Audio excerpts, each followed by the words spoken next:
Good morning.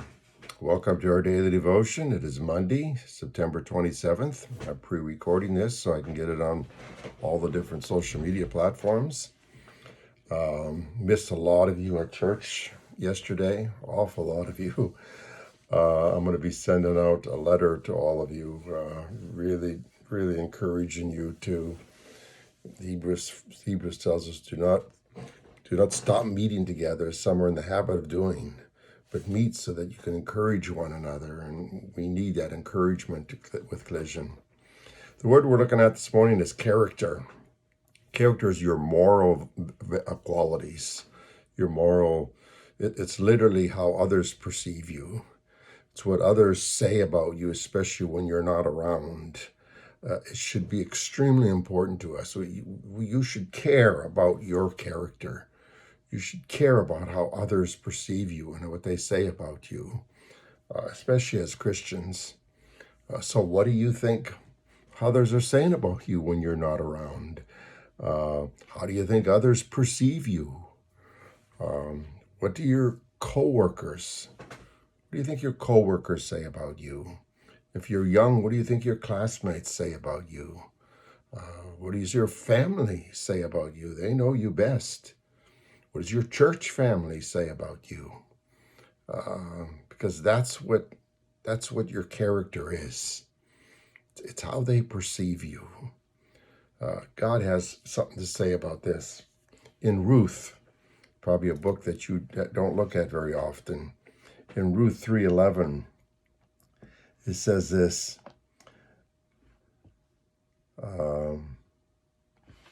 It says, "Now my daughter, don't be afraid. I will do for you as you ask." Why? Because all my fellow townsmen know that you are a woman of noble character. The whole town knows that you are a woman of noble character. Wouldn't you love to have people saying that about you? Wouldn't you love to have your whole town saying that you are a person of noble character? That's what we should be living for. And then in Proverbs 12:4, God tells us this: a wife of noble character is her husband's crown. Or I could put, a husband of noble character is his wife's crown. But a disgraceful wife is like decay in the bones. A disgraceful husband is like decay in the bones. You want a spouse that like Ruth, that has noble character, that people say that's what we all want. That's what we're hoping we are. In Proverbs 31:10 says a spouse of noble character. Who can find that? Who can find a spouse of noble character? When you find them, they are far more worth than rubies. When you find a spouse that has that others have nothing bad to say about, that they only say good about them. Now, we all know people like that. We all know people like that. That nobody can find anything bad to say about them. They have such great, noble character. But they're hard to find, aren't they? It's not like there's that many of them around. In Romans 5:3-4, God tells us this. We have sufferings. We all go through sufferings in our life. It's not that God puts them there, but he allows them. And he allows them because they help us to grow. So you don't grow when everything's just going good all the time. You grow when you run into obstacles. That's when you grow, and that's when people notice your character. They don't notice it so much when everything's going good. They notice it when things start going bad. That's why God says this. Not only so, but we also rejoice in our sufferings, because we know that suffering produces perseverance.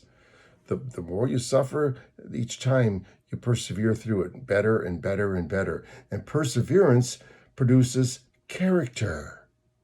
When you're able to do that, when you're able to persevere through it, that produces your character. People are watching you when you go through trials and tribulations. People are watching you. And when you get through, like we were taking care of my brother for 8 months before he died. And my wife and I say it all the time to his daughters and everybody else. He was so easy to take care of. He was easy to take care of. It gave him character. He didn't complain. He didn't feel sorry for himself. And it would have been so easy. I mean, he weighed 80 pounds when he died.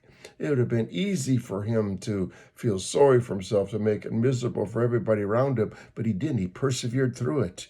He persevered, and that produced character in him. I tell you, I've told you already about my nephew that was severely burnt and had zero chance of living. And when he shared his testimony at our church, this is what he said.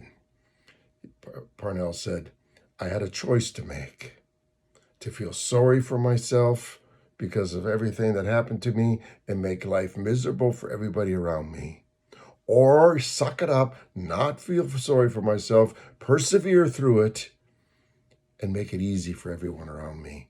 And that's the decision that he made. And it's given him incredible character. He's one of the heroes of my life, along with his wife, Mary. It gave him character. Gave them both character. That's why God allows certain things in our life. And now Liz Polk, as you know, is going through the same thing now. She's been cancer-free for 6 years, and all of a sudden it came back again. She's going to go October 5th to Houston, Texas to find out how bad it is. But she's not sitting there feeling sorry. She's persevering through it again. She was at church there yesterday with a smile on her face. Hope you come this next Sunday. We want to pray for her before she leaves. We want to pray for her and anoint her with oil. But that's why God allows some of those things in our life, because they help us to persevere through the next one, and it gives us incredible character. And then in 1 Corinthians 15:13, God warns us about this, and I've taught this to your children many times. Do not be misled. Bad company corrupts good character. In other words, you are who you hang around. And I tell this to your children all the time. You hang around someone that has a bad reputation, and I don't care whether you're like them or not, people are going to perceive you like them. Because bad company corrupts good character.